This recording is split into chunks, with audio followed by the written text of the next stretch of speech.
주님께 영광을 올려드립니다. 아멘.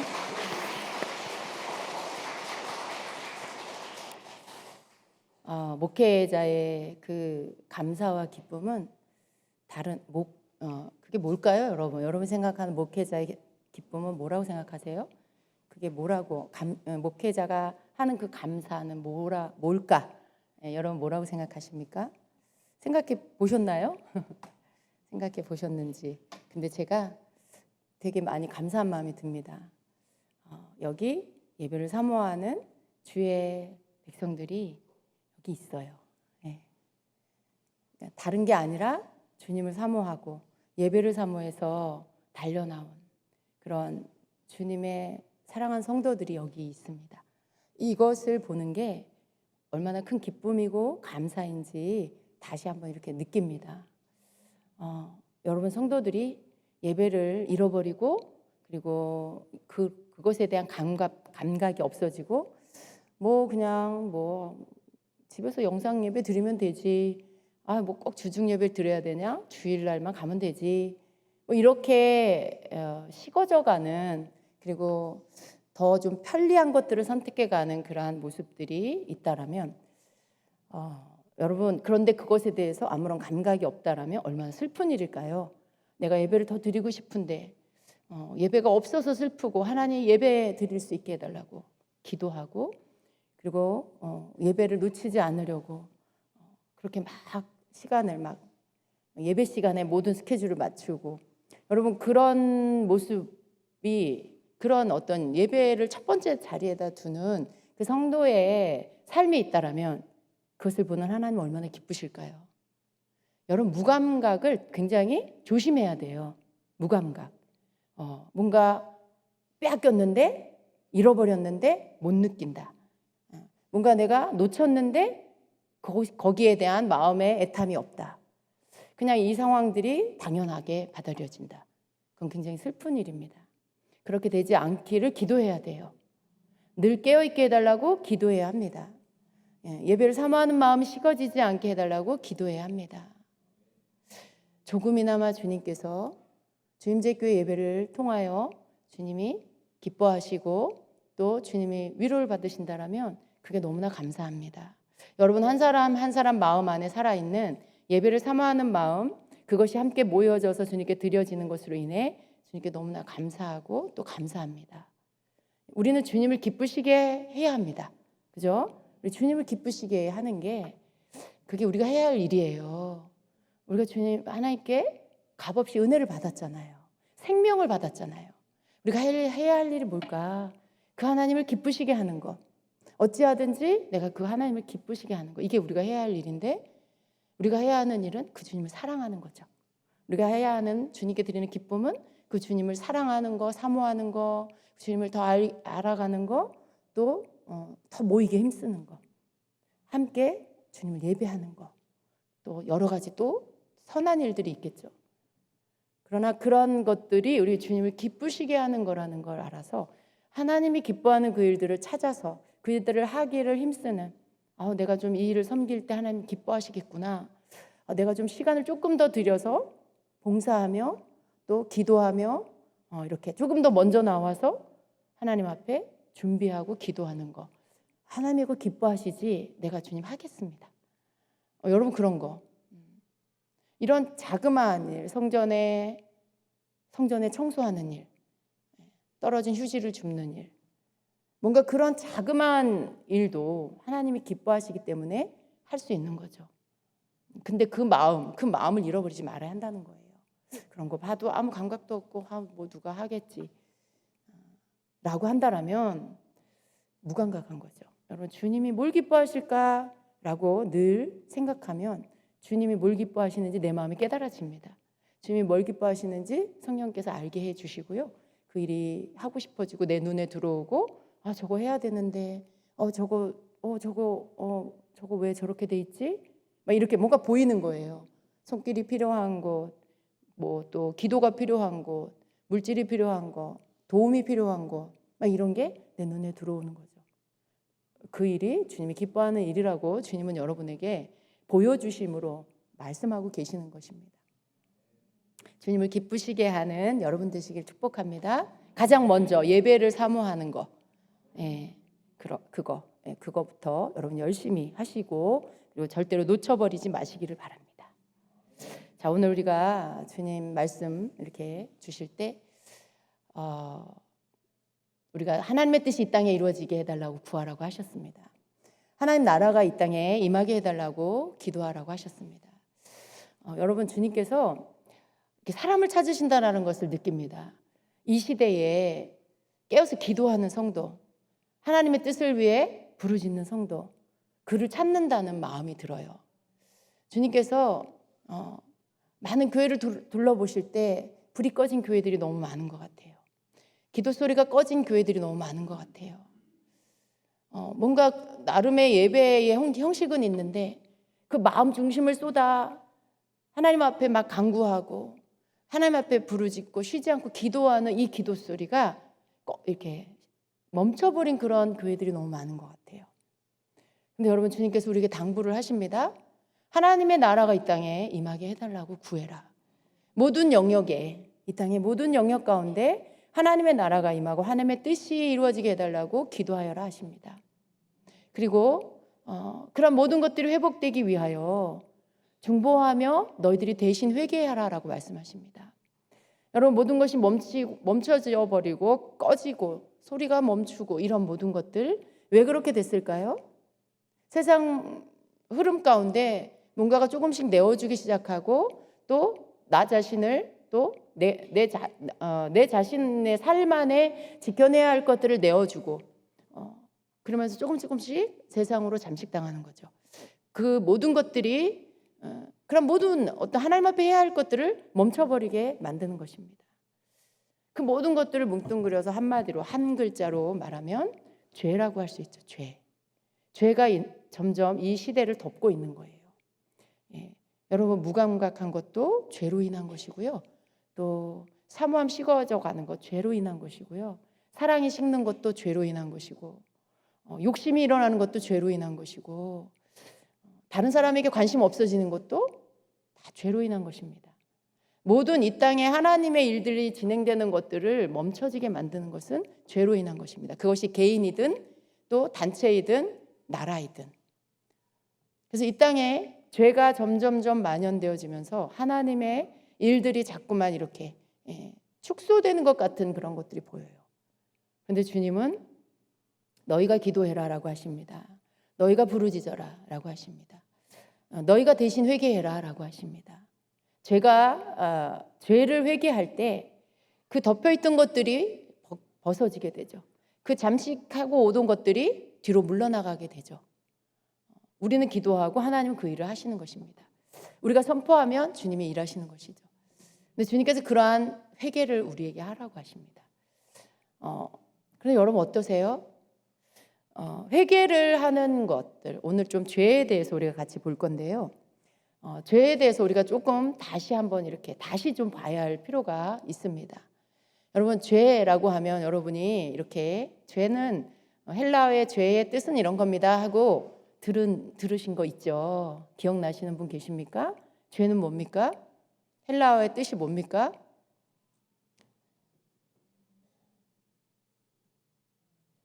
뭐라고 하시는데 표적을 빗나간 거, 표적을 빗나간 걸 죄라고 하죠. 근데 여러분, 이 죄의 의미를 설명하고 있는 이 헬라어 죄라는 단어의 그 설명이 표적을 빗나가는 것이라고 말하고 있어요. 근데 가만히 생각해 보면 죄가 단지 표적을 빗나가는 것이라는 이 설명에 충분한 죄에 대한 설명이 될까? 라는 것을 우리가 생각해 봐야 됩니다. 성경에서는요, 죄를 로마서 6장 23절에 죄의 삭은 사망이라고 말씀해요. 그러니까 죄의 대가는 사망이라는 거예요. 이 사망은 그 죽음이죠.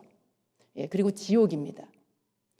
죄의 대가가 지옥인데, 사망인데 단지 그냥 표적을 빗나가는 것이라는 의미 안에 그 무시무시한 의미가 들어가 있나요?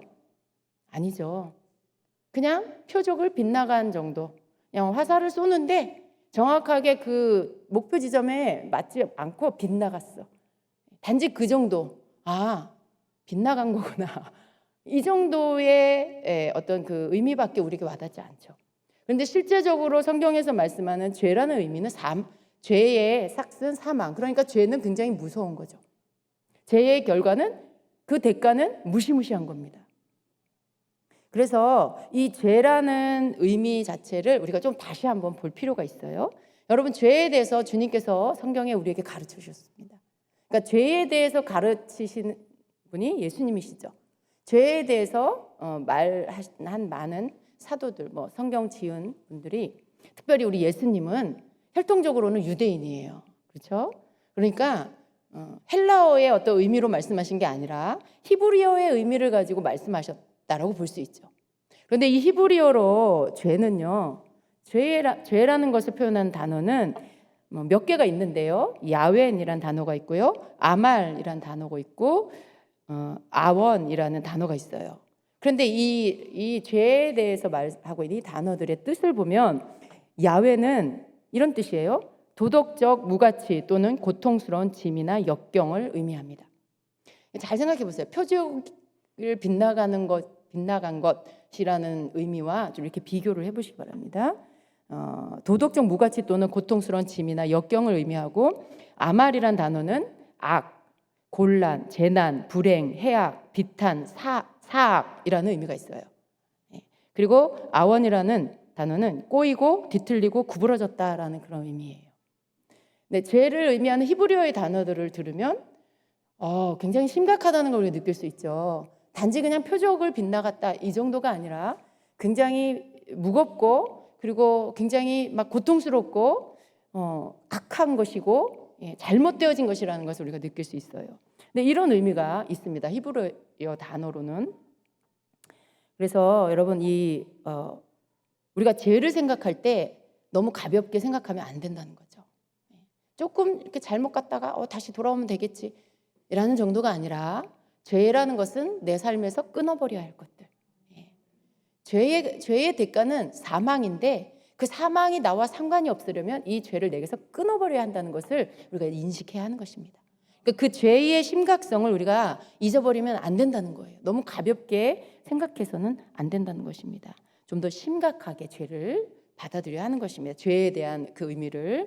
그래서 누가복음 13장 3절부터 5절의 말씀을 보면 예수님이 이런 말씀하셨어요. 너희에게 이르노니 아니라 너희도 만일 회개하지 아니하면 다 이와 같이 망하리라.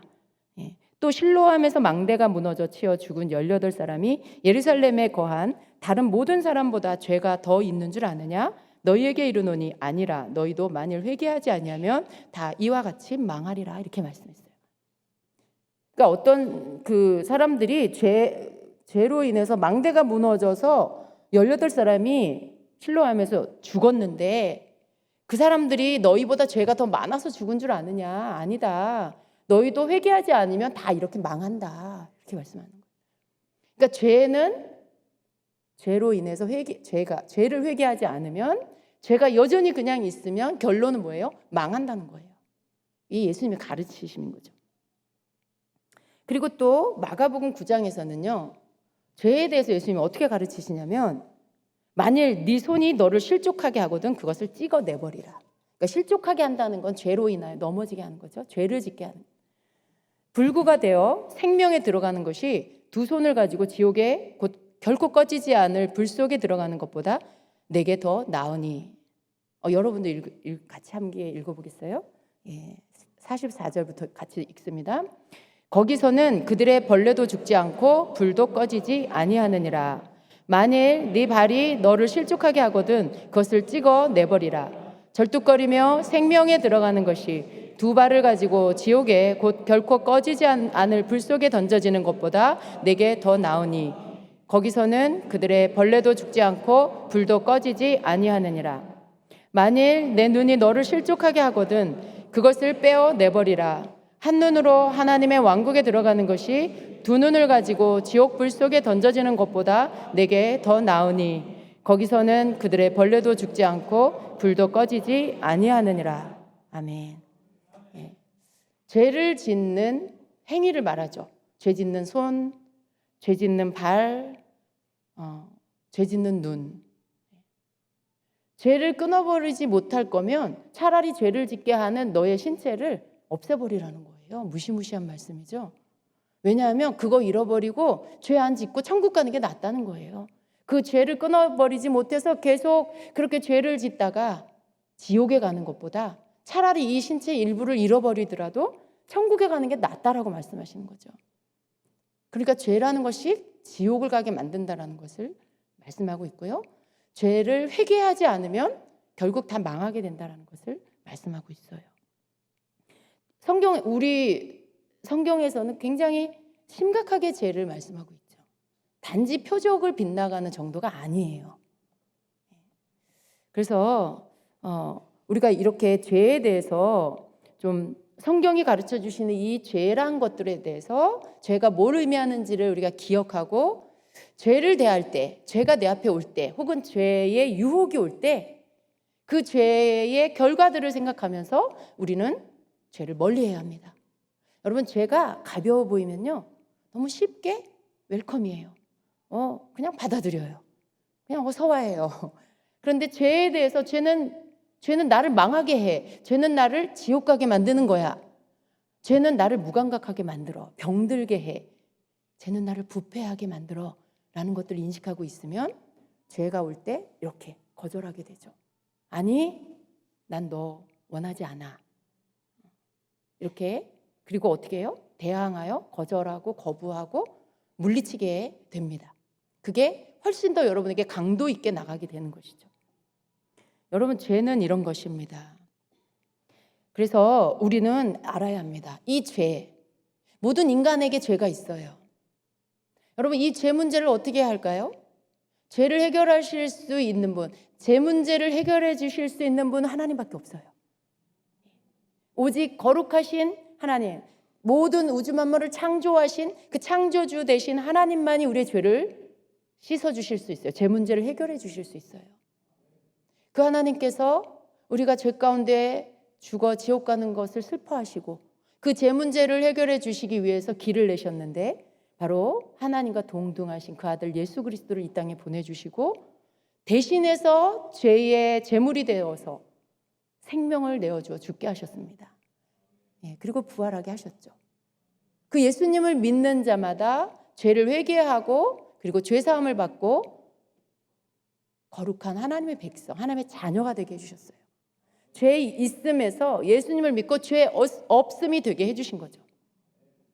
하나님께서 오직 한 길, 예수 그리스도를 통해서만 죄를 사함받을 수 있는 길을 여셨습니다. 그래서 여러분, 우리는 죄를 생각할 때 항상 죄 문제를 해결하실 수 있는 분은 하나님밖에 없어. 죄값을 치러주신 분, 내가 예수님을 통과하지 않고서 하나님께 갈 수가 없어. 내가 이 예수님을 통해 죄사함을 받지 않고는 하나님 앞에 갈 수가 없어. 이걸 우리는 항상 기억해야 돼요. 내가 그냥 교회 다니니까, 내가 예배 드렸으니까, 내가 뭐 무슨 짓을 해도 하나님 다 용서해 주시겠지. 아니에요. 회개라는 것은 나를 통해서 회개가 드려져야 돼요. 그리고 하나님께 회개를 함으로 용서를 받는 것이죠. 어떤 분이 그래요. 생각해 보니까 내가 이런 일들에 대해서 제가 좀 실수한 것 같아요. 잘못한 것 같아요. 제가 그래서 반성했어요. 이렇게 표현하는 분이 있어요. 제가 그게 후회가 되더라고요. 하나님 앞에 그렇게 한 게 후회가 되더라고요. 이렇게 어떤 잘못하고 실수한 것에 대해서 그 표현을 반성합니다, 후회합니다, 이런 표현을 쓰시는 분들이 있었어요. 근데 여러분, 죄는요, 반성하는 것으로, 후회하는 것으로 죄가 없어지지 않아요. 그렇게 해서 죄가 씻기는 게 아닙니다. 죄는 하나님 앞에 내 잘못을 아뢰고 용서를 구하는 거예요. 대상이 있어요. 죄를 고백하는 대상, 하나님 앞에 내 죄를 내가 아뢰고 고백하는 거예요. 자백하는 거예요. 그리고 용서를 구하는 거예요. 하나님, 제가 잘못했습니다. 하나님, 나를 용서해 주세요. 왜냐하면 하나님만이 죄를 용서하실 수 있기 때문에. 우리가 예수님의 보혈을 의지해서 죄를 자백하고 용서를 구하고 그렇게 하는 게 회개예요. 내가 그거 잘못했구나. 내가 반성해야 되겠어. 그 반성 안에 후회도 있는 거죠. 근데 그건 온전한 회개가 아니에요. 그건 그냥 내 성찰이지. 그냥 내가 나를 생각하면서 이렇게 돌아보면서 내가 그거 실수했구나. 그냥 그러는 거예요.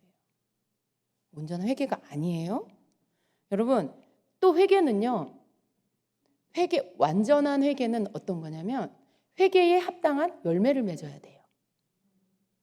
회개는 했는데 아직 열매가 안 맺혀졌다. 그럼 어떻게 해야 될까요? 그 회개는 계속 이어질 수밖에 없어요. 마태복음 3장 8절 이하에는 이렇게 말씀하시죠. 같이 봅니다. 그러므로 회개에 합당한 열매를 맺고 속으로 아브라함이 우리 조상이라고 생각하지 말라. 내가 너희에게 이르노니 하나님이 능히 이 돌들로도 아브라함의 자손이 되게 하시리라. 이미 도끼가 나무 뿌리에 놓였으니 좋은 열매를 맺지 아니하는 나무마다 찍혀 불에 던져지리라. 아멘. 여기 열매를 말씀하고 있어요. 회개에 합당한 열매를 맺어라. 나 기독교인이야. 나 하나님 믿어. 나 예수님 믿어. 우리 조상이 아브라함이야. 우리 부모님이 예수님 믿어. 우리 대대로 예수 믿는 집안이야. 난 모태신앙이야. 여러분, 그런다고 해서 그가 구원을 받는 게 아니라는 거예요. 이 말이에요. 속으로 아브라함이 우리 조상이라고 생각하지 마라. 아브라함이 우리 조상이야. 그러니까 뭐예요? 난 괜찮아. 난 택한 백성이고 난 하나님이 택하셔서 난 구원받아. 이런 생각을 하는 거죠. 근데 여러분, 하나님이 능히 이 돌들로도 아브라함의 자손이 되게 하신다라고 말씀하고 있죠. 그러니까 회개에 합당한 열매를 맺는 게 중요한 거지. 내 집안이 누구고 우리 부모님이 누구고 내가 교회 직분이 뭐고 그런 게 중요한 게 아니라는 거죠. 그죠? 그런 걸로 죄 사함을 받는 게 아니라는 거예요. 그래서 좋은 열매를 맺기까지 회개해야 하는 것입니다. 회개의 열매, 다른 말로 좋은 열매. 그러니까 이 회개해야 할 것들에 그 회개의 죄들이 씻겨지고 끊어지고 반대의 열매가 맺혀져야 되겠죠. 그게 좋은 열매겠죠. 그게 회개의 열매겠죠. 그래서 만약에 내가 교만을 회개했다면 내가 낮아진 것을 내가 기뻐하게 될 만큼 내가 교만해. 그래서 교만에 대해서 막 회개를 했는데 아직도 나는 틈만 있으면 교만이 올라온다. 그럼 회개의 좋은 열매가 아직 맺혀진 게 아니에요. 아직도 틈만 있으면 불쑥불쑥 교만이 올라온다. 그럼 어떻게 해요? 그게 다 없어질 때까지 회개는 이어져야 되는 거예요. 어떤 열매가 맺힐 때까지요? 겸손이라는 열매가 맺어질 때까지 회개는 계속 이어져야 돼요. 또 내가 이기심, 내 안에 이기심이 있어. 난 너무 이기적이야. 나밖에 몰라. 막 그걸 깨달았어. 회개를 해요. 그렇게 회개를 했다면 언제 그 회개의 기도가 끝날 수 있을까요? 사랑이 자연적으로 흘러나올 때까지. 아직도 나는 이기심이 나와. 아직도 내가 손해 안 보려고 하고 내가 좀 더 이익 보려고 하고 내가 좀 더 이렇게 뭔가 좋은 거 취하고 싶고 그런 것들이 아직도 나온다. 그럼 어떻게 해야 돼요? 아직 이기심에 대한 회개를 더 해야 한다는 것이죠. 그러니까 내가 뭔가 회개를 했다면 그 회개하는 죄 몫의 반대적인 것들이 내에서 자연스럽게 나타날 때까지 회개는 계속 이어져야 돼요. 반대적인 좋은 열매, 회개에 합당한 열매가 맺혀질 때까지 그 회개는 끝난 게 아직 아니라는 것입니다. 그래서 죄는요, 굉장히 끈질기고 죄는 지독하고 끝까지 물고 늘어지려고 하고 그래요. 그래서 정말 이렇게 그냥 반성한다고 죄는 끊어지지 않아요. 후회한다고 죄가 끊어지는 게 아니라는 것입니다. 하나님 앞에 인간은요, 회개라는 거 없이는 죄를 사함받지 못한다. 이걸 우리가 항상 기억해야 해요. 내가 죄를 졌어. 혹은 내 안에 죄가 있어. 내가 그냥 외면해. 그냥 방치해도 그냥 교회 잘 다니면 없어지겠지. 그렇게 되지 않는다는 거죠. 죄는 하나님 앞에 회개해야만 씻음을 받게 된다는 것입니다. 요한복음 1장 9절에는요. 우리의 죄를 용서받는 길을 제시하고 있습니다. 그 8절에는 이렇게 말씀하죠. 함께 좀 읽어볼까요? 만일 우리가 죄가 없다고 말하면 스스로 속이고 또 진리가 우리 속에 있지 아니할 것이요. 만일 우리가 우리 죄를 자백하면 그는 미쁘시고 의로우사 우리 죄를 사하시며 우리를 모든 불의에서 깨끗하게 하실 것이요. 아멘. 예. 어떤 사람은 그래요. 난 죄가 없어. 이렇게 말해요. 내가 무슨 죄를 졌어? 난 죄가 없어. 이렇게 말해요. 근데 성경은 뭐라고 말씀하시냐면 우리가 죄가 없다고 말하면 스스로 속이는 거고 또 진리가 우리 속에 있지 않는 것이다라고 말씀해요. 그러니까 죄가 있냐 없나의 판단을 누가 한다는 거예요? 내가 한다는 거예요. 내가 나를 볼 때 나는 죄가 없어 라고 말하고 있다는 거죠. 진리이신 예수님이 내 안에 계시면, 말씀이 내 안에 있으면 그 진리가 나를 비추어 내가 죄인인지 아닌지를 깨닫게 해주시는 거죠. 말씀이 나에게 죄가 무엇인지를 깨닫게 해주셔서 내가 죄인인지 아닌지 알아지죠. 그런데 그것이 없으면, 예수 그리스도가 내 안에 없고 하나님의 말씀을 알지 못하면 사람들은 그래요. 상대적으로 저 사람보다 내가 좀 선하면 난 죄가 없는 거예요. 내가 좀 저 사람보다 착하게 살고 있으면 난 죄가 없다고 생각해. 근데 그렇지 않습니다. 우리 모두는 다 죄인이에요. 아담 이후에 모든 인류는 다 원죄를 가지고 있어요. 그리고 매일매일 삶 속에 자범죄를 행하고 있습니다. 손으로, 발로, 생각으로, 눈으로, 마음으로, 입술로. 그죠? 그런 모든 것에서 나는 온전히 거룩하다라고 말할 수 있는 사람은 없을 것입니다. 그래서 여러분, 하나님은 우리에게 죄에 대한 회개를 통해 죄를 용서해 주시고 사함을 주시기 위해서 예수님 보내주신 거예요. 그래서 죄를 씻어주시는 길을 열어주신 거지, 죄 자체가 우리의 이제는 더 이상 없다 라는 게 아닙니다. 죄를 졌는데도 그거 다 눈 감아줄게, 그런 뜻이 아니에요. 여전히 죄 가운데 살고 있는데도 너 예수 믿으니까 내가 다 그냥 봐줄게, 그런 뜻이 아니에요. 용서받을 수 있는 회개의 길을 열어주신 거예요. 죄를 고백해라, 내가 용서해 주마. 죄를 고백해, 그럼 그 죄의 모든 짐을 담당한 예수 그리스도로 인해서 내가 그 죄를 보혈로 씻어줄게. 그 씻음받을 길을 열어주신 거예요. 회개를 열어주신 거예요. 여러분, 구약에 보면 우리가 지금 묵상하고 있는 이 출애굽기에 보면 성막에 대한 지금 말씀, 이제 성막 안에 있는 모든 성물을 지금 제작하고 있잖아요. 거기 보면은요, 거기 안에도 이 부분들을 하나님 넣어 주셨어요. 그래서 출애굽기 38장 1절부터 8절에 보면 그 성막 안에 번제단과 물두멍을 하나님께서 모세에게 지시한 말씀대로 이 제작한 말씀이 나와요. 거기 보면 1절에서 8절 다 읽지 않겠습니다. 1절에 보면 세번역으로 보면 그는 아카시아 나무로 번제단을 만들었는데 그 길이가 5자요 너비가 5자인 네모난 모양으로 만들었으며 그 높이는 석자로 하였다. 그러니까 번제단을 이런 하나님이 지시한 모양대로 만들었다. 그 뒷절에 번제단을 아카시아 나무로인데 거기를 노수로 쌓고 이런 설명들이 나와요. 그리고 8절에 가서는 물두멍에 대한 말씀이 나옵니다. 그는 물두멍과 그 받침을 노쇠로 만들었는데 그것은 회막 어귀에서 봉사하는 여인들이 바친 녹거울로 만든 것이다 라고 말씀해요.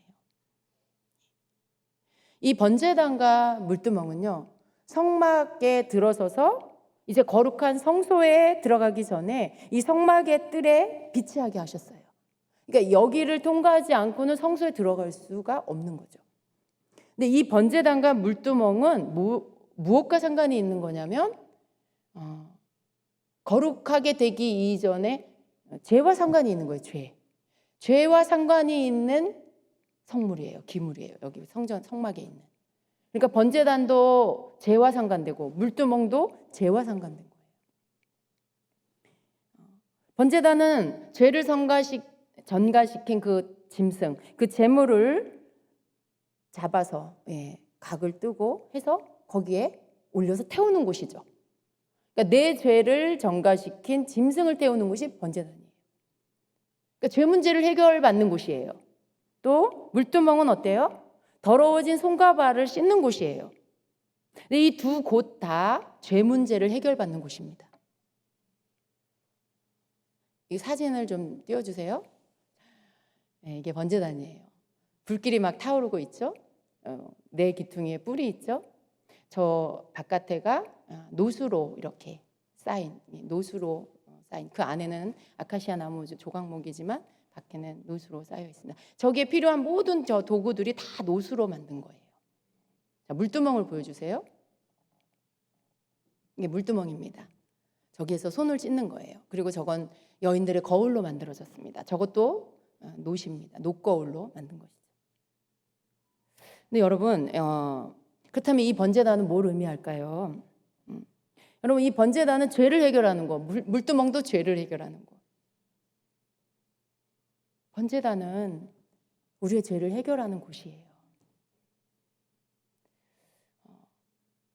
어디가 번제단일까요? 무엇이 번제단일까요?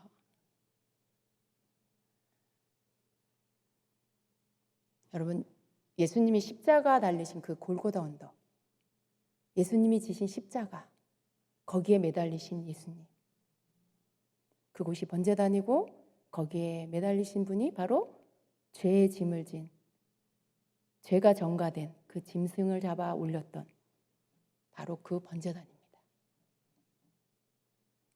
예수님이 번제단, 예수님이 번제단이에요. 거룩한 하나님을 만나기 위해 성소 지성소로 들어가는 그 앞에 죄 문제를 해결받아야 하는 이 일이 있는 거예요. 여기에서 죄 문제를 해결하고 물두멍에서 손을 씻어야 제사장들은 그 성소에 들어갈 수 있었어요. 여러분, 오늘날 여러분은 왕 같은 제사장이에요. 누구만이 아니고 그리스도 안에 모든 자들이 그 거룩한 지성소, 이제는 그 휘장을 찢어 지성소로 들어갈 수 있게 만들어주신 예수님을 통해 우리는 거룩한 하나님을 만나러 들어갈 수 있어요. 어떤 자가요? 죄 문제를 해결받은 자가, 번제단에 예수님을 믿는 자가, 그 예수님을 나의 구주로 모신 자가 거기에 들어갈 수가 있습니다. 우리는 그 예수님 없이 죄를 씻음 받을 수 없고요, 하나님 자녀도 될 수가 없고 그렇습니다. 하나님과 인간 사이에 번제단이 없이는 만나질 수가 없는 거예요. 그래서 하나님은 예수님을 보내셔서 번제단의 제물이 되게 하신 것입니다. 오늘날 성막에서 제사를 지내지 않아요. 그러나 이 번제단은 여전히 있다는 것을 우리가 알아야 합니다. 이 물두멍은 여전히 있다는 것을 우리가 알아야 합니다. 두 번째로 물두멍을 같이 봅니다. 여러분, 물두멍은 성막 문 쪽에서 봉사하는 여인들이 바친 녹거울로 만든 거라고 했죠. 근데 제사장들은 이곳에서 이제 자신들의 손을 씻는 거예요. 사진을 다시 한번 보여주시겠어요? 성소에 들어가기 전에 손과 발을 씻습니다. 근데 그 물두멍 속을 이렇게 들여다보면 거울로 만들어졌기 때문에 자신의 얼굴이 들여다 보이는 거예요. 그런데 여러분, 거룩한 성소에 들어가기 전에 손을 씻고 발을 씻는 그 의미를 제사장들 알겠죠? 거기에서 손을 씻으면서 무엇을 생각할까요? 자기 마음 가운데 거리끼는 것들이 생각날 거예요.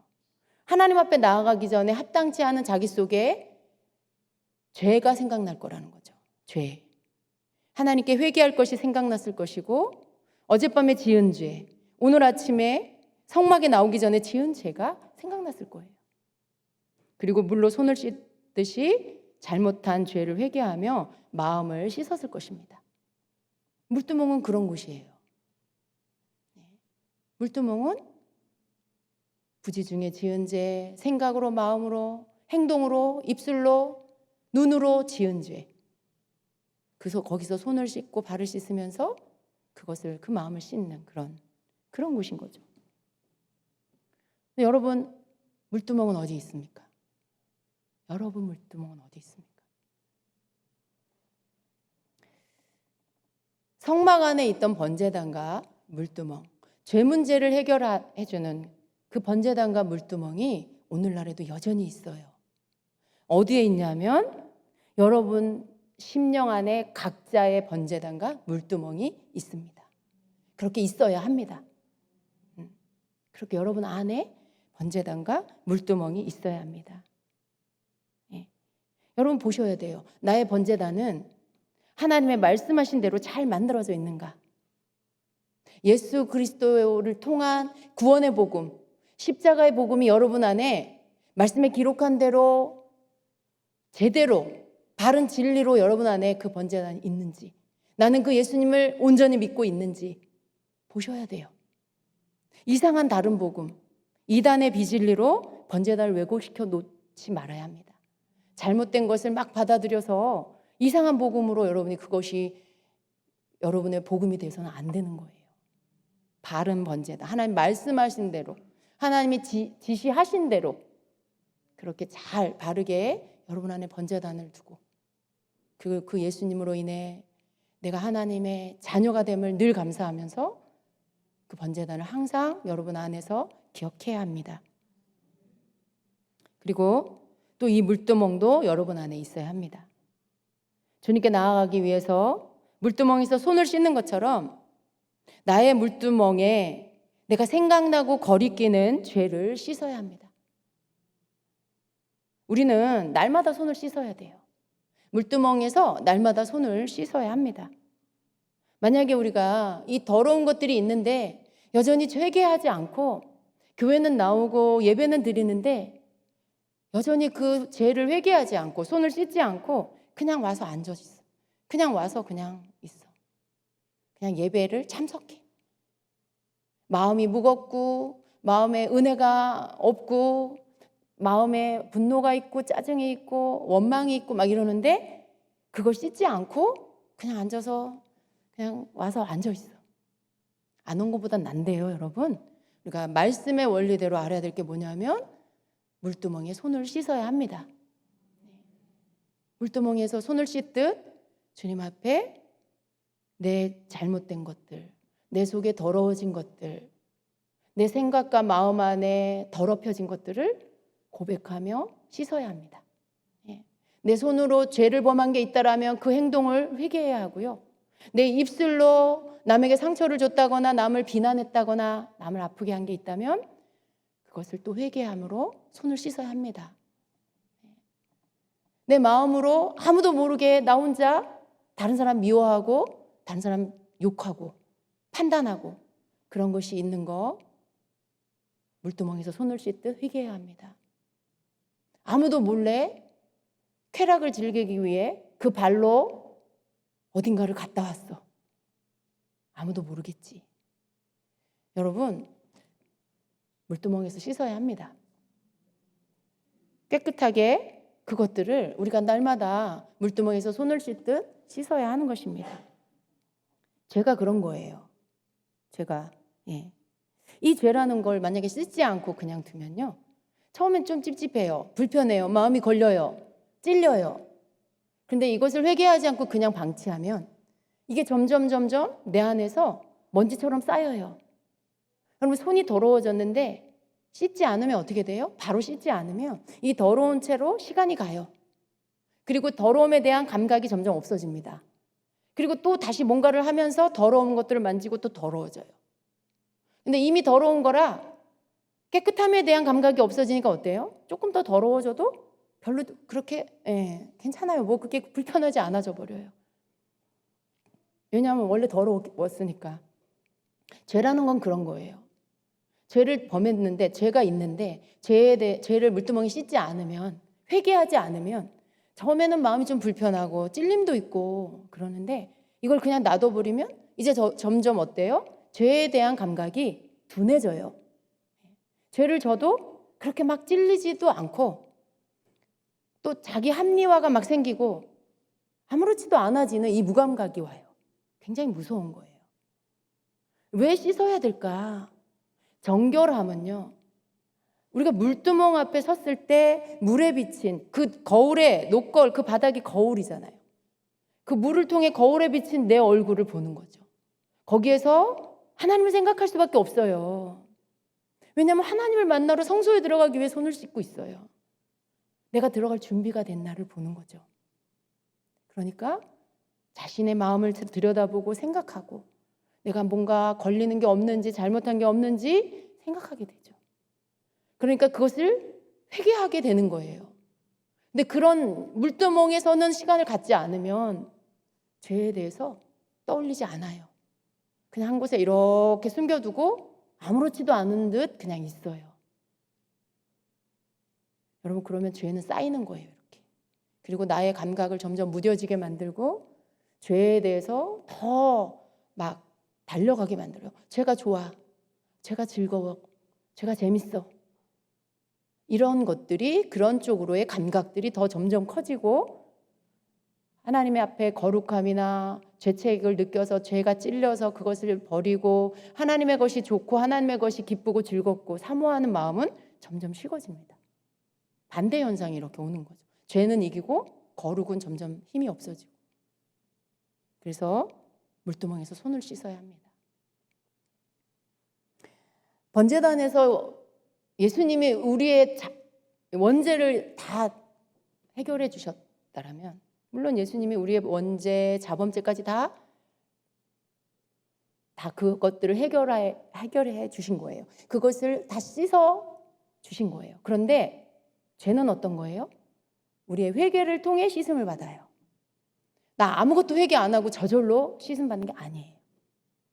그래서 번제단에서 내 원죄에 대한 부분들을 불태워 주님이 십자가에서 도말하셨고, 자범죄도 그렇지만 이 자범죄는 매일의 삶 안에 물두멍 앞에서 내 손과 발을 씻는 것처럼 매일의 삶 속에 내가 내 지은 자범죄를 회개함으로 주님의 보혈로 용서를 받는 거예요.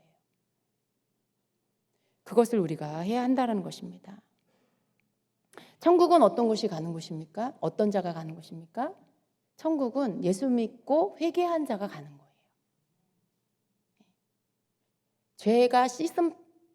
죄를 씻음 받은 자, 죄가 씻겨진 자가 가는 곳이 천국이에요. 그래서 우리는 내 안에 이 번제단과 물두멍을 두고 항상 십자가의 구원을 감사하고, 또 매일 매순간 죄에 대해서 내가 민감해서 회개를 통해서 죄를 씻으라고 말씀하고 계신 겁니다. 여러분이 말씀을 묵상하시면서 구약 안에서 신약을 보시기 바랍니다. 또 신약을 또 보면서 구약을 떠올리시기 바랍니다. 성막 안에 하나님께서 예수 그리스도의 십자가를 거기에 두셨어요. 성도의 회개의 길들, 요한일서 1장 9절의 말씀을 거기에 두셨어요. 그렇죠? 물두멍이 바로 그 말씀입니다. 여러분, 그래서 하나님의 말씀이 그 오래전 구약시대에도 성도를 사랑하시고 우리를 사랑하시고 우리를 용서하시기 위한 하나님의 사랑이 흐르고 있어요. 너무 복잡하고 말씀 묵상이 잘 안 되고 그냥 전에 했던 말씀이 또 나오고 막 그게 그렇게 네모 반듯하고 그래 뭐 노수로 만들어서 뭐 어쨌다는 거야. 여러분이 그게 너무 어렵게 다가올 수 있어요. 그런데 여러분, 왜 하나님이 번제단을 만들라고 하셨을까? 도대체 번제단이 뭘까? 왜 물두멍을 그렇게 꼭 만들어가지고 번제단에서 죄 문제 해결했는데 뭘 또 물두멍에서 또 손을 씻으라고 하셨을까?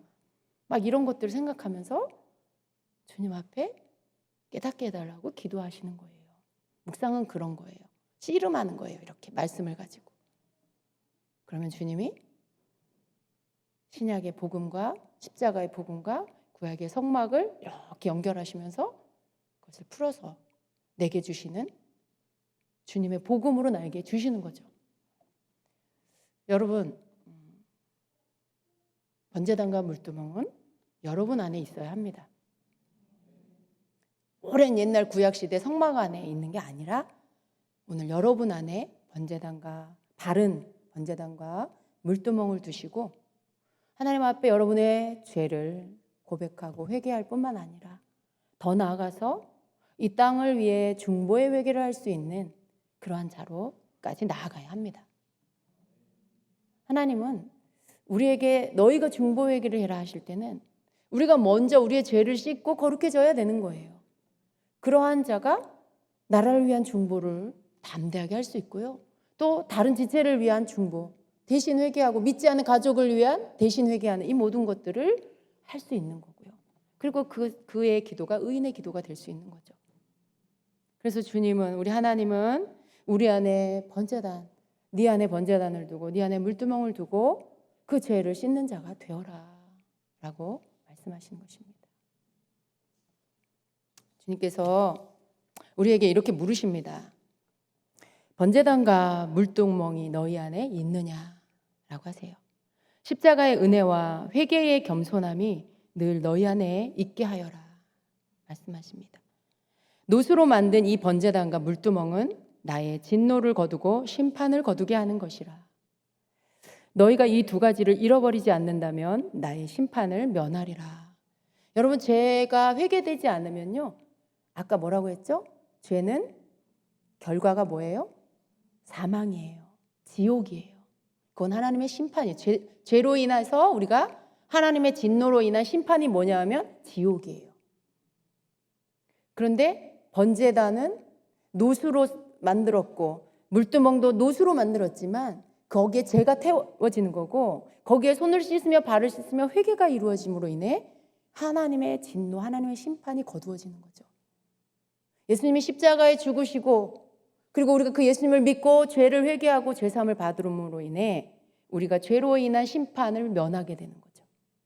예수님 때문에 하나님이 우리를 향한 심판을 거두시는 거예요.